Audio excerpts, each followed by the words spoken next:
দিনটা অনেক কষ্টে যাচ্ছে আর কি। আমরা ভালোভাবে তেল পাচ্ছি না, তারপরে আমাদের অফিসে যাতায়াতের সমস্যা হচ্ছে, তারপরে আমরা যে প্রতিষ্ঠানে আছি আর কি, আমাদের কাজেরও একটু সমস্যা আছে। সকাল 6টার সময় আছি, এসে এই এখন প্রায় 10টা বাজে আছে, সেই ধরে বসে আছে, এখনো তেল পাইনি। এই অবস্থায় আমাদের তো অফিসে আছে, গাড়ির কাগজপাতি দেখুক, অরিজিনাল কাগজপাতি দেখে তাদের তেল দিক, তাহলে আমরা খুশি হবো, দেশ বাঁচবে, সবাই বাঁচবে।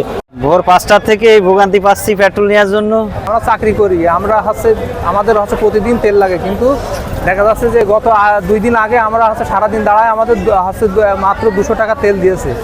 আজকে দীর্ঘ 1 মাস এই লাইনে থেকে দেখা যাচ্ছে কোনো রকম তেলই পাওয়া যাচ্ছে না, তেল নেই, আসলে ফুরিয়ে যাচ্ছে। সামনে পিছনে এখন 1-150 গাড়ি থাকতে আর তেল নেই। তেলে তো দেশের তো তেলে ঘাটতি নেই, কিন্তু এভাবে লাইনে যদি তেল ধরে নিতে হয়, মানুষের তো একটা সময়ের ব্যাপার আছে। আমরা তেল সমস্যায় আছি, আমাদের পেট্রোল পাম্পে ঠিক মতো তেল পাওয়া যাচ্ছে না।